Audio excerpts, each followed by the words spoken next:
Madam Deputy President, something not mentioned directly in the Governor's address but present in the government's commitments for its first 100 days is the long-awaited and overdue political donations reform. This is a crucial matter when we contemplate public confidence in the integrity of our democracy. Back in March, in my reply to the Premier's address, I noted the conspicuous absence of discussion in that address of the government's commitment to political donation reform. Indeed, there was nary a mention.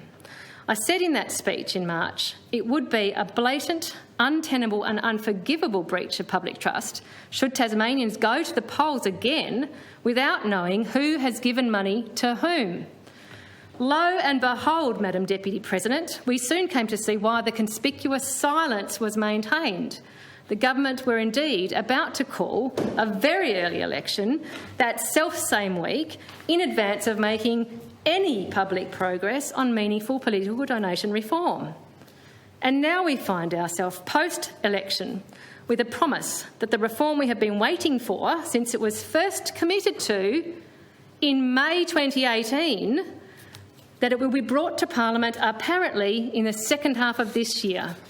How convenient to have skated through yet another state election with entirely inadequate accountability and transparency around who funded that election. It has to be placed on the public record at this time, clearly and unequivocally, that this exercise in political procrastination is quite bluntly unacceptable, it's shameful and it's insulting to the Tasmanian voters. People are becoming more and more cynical and distrustful of this government as the political donations procrastination drags on. For over 3 years now, since former Premier Will Hodgman's promise following that thoroughly tainted and controversial state election, thanks to the corrosive cloud of vested interests money flowing into certain coffers, campaign coffers at that time. After all this time and all these excuses, Tasmanians have a right to expect a nation-leading, platinum-plated proposed electoral funding and donations disclosure reform bill when it is finally released. It must provide for as close as possible to real-time disclosure of political donations as we can possibly achieve. It must have a transparent disclosure threshold, not the outrageous $5,000 amount nominated by the Premier as part of the ineffectual voluntary disclosure sham with which concerned Tasmanians were fobbed off during the recent state election.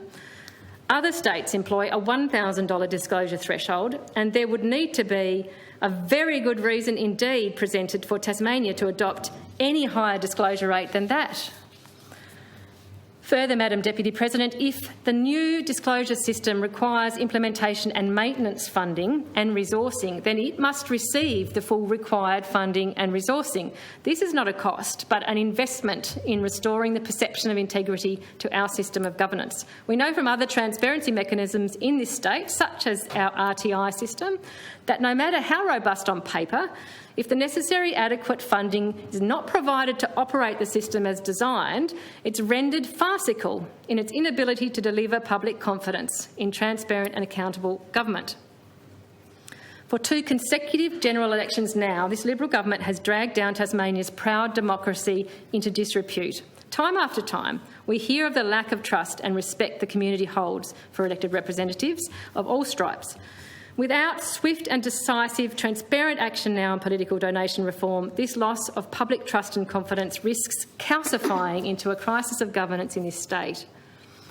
As elected community representatives, all of us, both in this and the other place, must prioritise a firm focus and pressure on the revitalisation of governance, accountability, integrity and transparency. Comprehensive, nation-leading, platinum-plated political donation reforms will be one step in the right direction. It's with that same intent of revitalising governance, accountability and integrity and delivering public confidence that I have tabled that motion this week to establish a joint select committee of inquiry into the conduct of the 2021 state and legislative council elections. We should be making these things a matter of routine so the public can come to have confidence in the way we conduct ourselves with governance in this state.